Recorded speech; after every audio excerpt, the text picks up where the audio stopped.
Hello అండి, నా పేరు డాక్టర్ మనోజ్ కుమార్ గుడ్లూరు. నేను ఆర్థోరోబోటిక్ సర్జన్ అండి అండ్ స్పోర్ట్స్ మెడిసిన్ స్పెషలిస్ట్ అండి. 30 ఏళ్ల ముందే ఎర్లీ ఆర్థరైటిస్ వస్తుంది. ఇప్పటికి ఇది బిగ్గెస్ట్ హెల్త్ షాక్ అండి. సో రీజన్ ఏంటంటారా? ఒకసారి ముందుగా మనం మోకాలు ఎలా ఉంటుందో చూద్దాం. ఇది సర్వసాధారణమైన మోకాలు జాయింట్, అంటే అందరికీ కామన్గా ఉండే మోకాలు జాయింట్ అండి.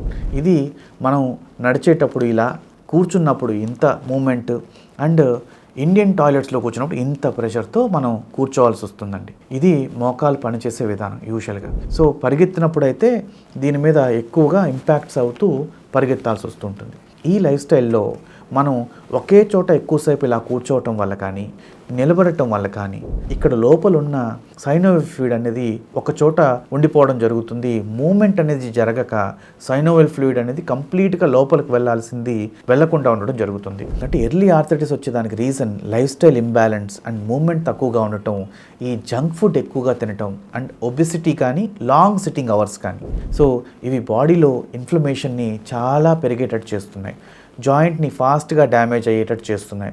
ఇంకో మేజర్ రీజన్ ఏంటంటే అన్ట్రీటెడ్ ఓల్డ్ ఇంజురీస్. అంటే మన పాత ఇంజురీస్ని ట్రీట్ చేయకుండా దాన్ని అలాగే వదిలేయటం. అంటే ఇంతకుముందు ఏదో చిన్న లిగమెంట్ టీర్ అయి ఉండొచ్చు, దాన్ని నెగ్లెక్ట్ చేయటం వల్ల కార్టిలేజ్ డ్యామేజ్ని వాళ్ళు తెలియకుండానే పెంచడం జరుగుతుంటుంది. ఈ కార్టిలేజ్ డ్యామేజ్ ఇగ్నోర్ చేస్తే ఇయర్స్ తర్వాత ఎర్లీ ఆర్థరైటిస్ అనేది డెవలప్ అవుతుంది.